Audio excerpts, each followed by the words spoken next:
Rachel Padilla. I'm an artist. A couple of years ago, I shared a video called How I Make Paper Clay. And it has become my most watched video on YouTube. To date, it's got about 120,000 views. I am stunned. Now, when I first started a YouTube channel, I wasn't sure of how I was going to do it. While there's a lot of tips on how to increase engagement and how to reach an audience, there's no secret formula.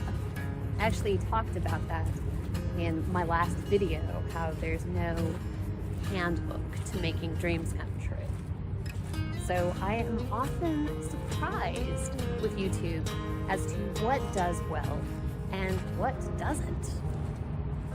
But back to my most successful video. I'm stunned because honestly, I don't even think that that's my best video. I had just gotten good at matching music to a time lapse, and I remember being happy about that. But, you know, I critique my work a lot, and I guess it's true that most of us are our own worst critics. So definitely not my best video. I'm also surprised because,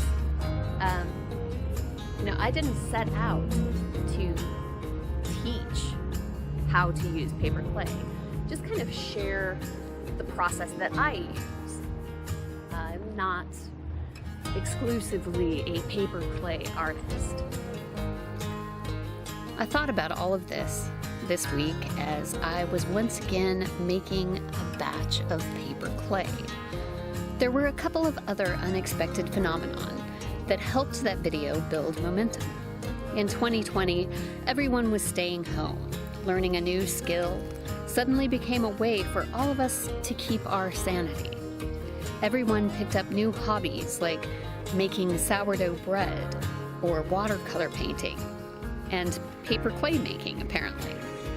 The second really odd thing about the video that pushed it into the algorithm machine was toilet paper. Suddenly, toilet paper was a hot commodity.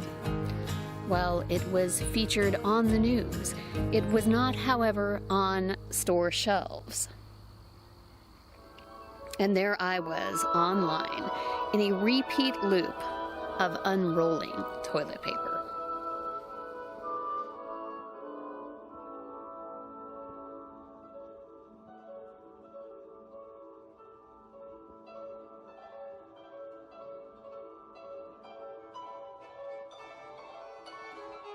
So as the views of the video continued to rise, so did the comments.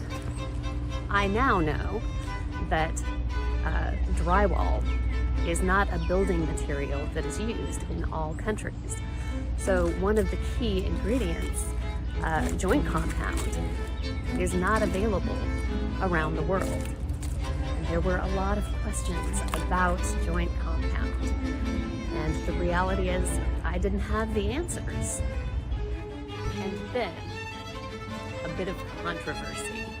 I started reading comments that I had stolen the recipe, that I wasn't giving credit to the original creator. Whoa, what?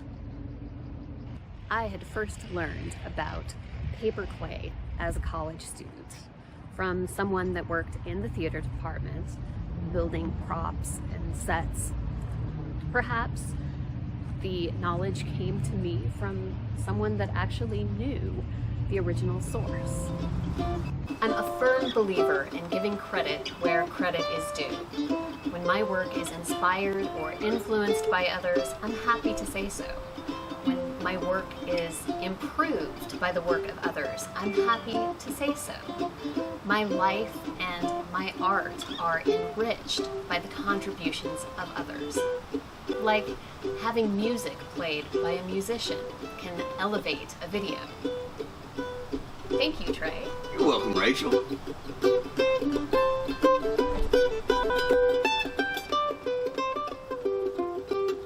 It really comes down to gratitude, a readiness and willingness to show appreciation.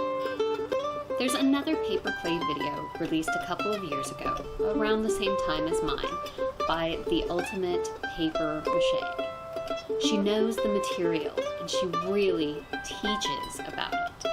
She claims to be the original creator of the recipe, and as such, if there are questions to be answered, she is the one with the knowledge and experience.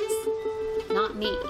I make paper clay dress forms and face casts because I find the material fascinating, not because I'm an expert. In creating anything, I'm relying on the knowledge and experience of countless others, not just my own. We live in a time where knowledge is so easily accessible. With so much media and information surrounding us at all times, we may be influenced and inspired in ways we don't even realize.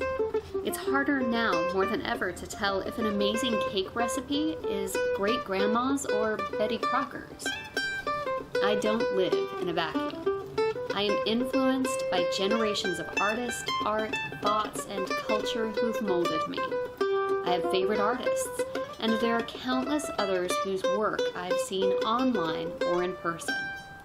There are live streams I watch on Twitch or those in my everyday life who encourage, uplift, and offer advice. I'm overflowing with gratitude. Sincerely, I thank you so much for watching.